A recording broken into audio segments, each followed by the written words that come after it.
Deuteronomy chapter 7, verse 1. When the Lord your God brings you into the land you are about to enter and occupy, he will clear away many nations ahead of you, the Hittites, the Girgashites, Amorites, Canaanites, Perizzites, Hivites, and Jebusites. These 7 nations are greater and more numerous than you. Verse 2.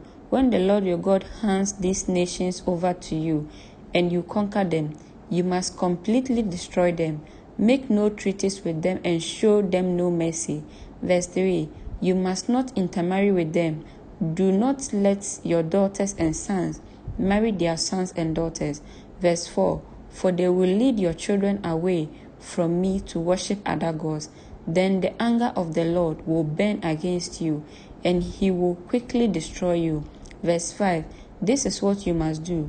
You must break down their pagan altars and shatter their sacred pillars, cut down their Asherah poles and burn their idols. Verse 6. For you are a holy people who belong to the Lord your God. Of all the people on earth, the Lord your God has chosen you to be his own special treasure. Verse 7. The Lord did not set his heart on you and chose you because you were more numerous than other nations, for you were the smallest of all nations. Verse 18. Rather, it was simply that the Lord loves you, and he was keeping the oath he has sworn to your ancestors. That is why the Lord rescued you with such a strong hand from your slavery and from the oppressive hand of Pharaoh, king of Egypt. Verse 9. Understand, therefore, that the Lord your God is indeed God. He is the faithful God who keeps his covenant for 1,000 generations and lavishes his unfailing love on those who love him and obey his command. Verse 10. But he does not hesitate to punish and destroy those who reject him.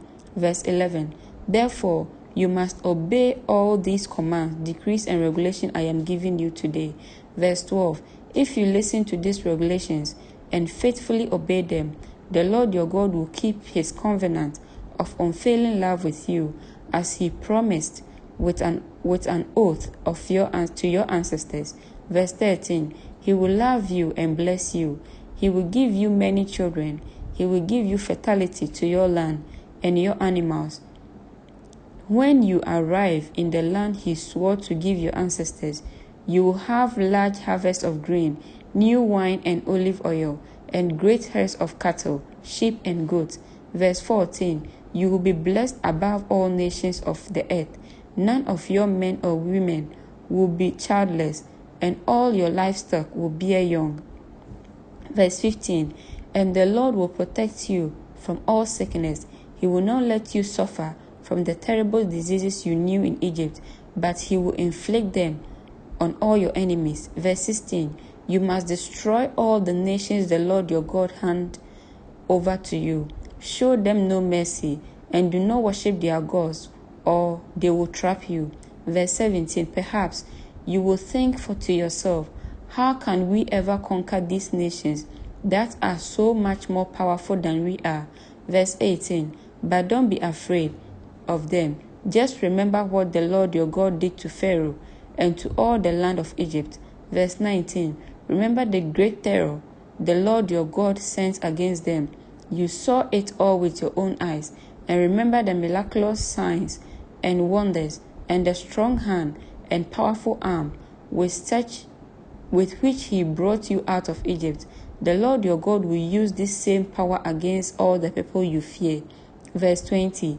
And then the Lord your God will send terror to drive out the few survivors still hiding from you. Verse 21. No, do not be afraid of those nations, for the Lord your God is among you. He is a great and awesome God. Verse 22. The Lord your God will drive those nations out ahead of you, little by little. You will not clear them away all at once. Otherwise, the wild animals will multiply too quickly for you. Verse 23. But the Lord your God will hand them over to you. He will throw them into complete confusion until they are destroyed. Verse 24. He will put their kings in your power, and you will erase their names from the face of the earth. No one will be able to stand against you, and you will destroy them all. Verse 25. You must burn their idols in fire, and you must not convert the silver or gold that covers them. You must not take it, or it will become a trap to you, for it is detestable to the Lord your God. Verse 26, do not bring any detestable object into your home, for then you will be destroyed just like them. You must utterly detest such things, for they are set apart for destructions. Amen.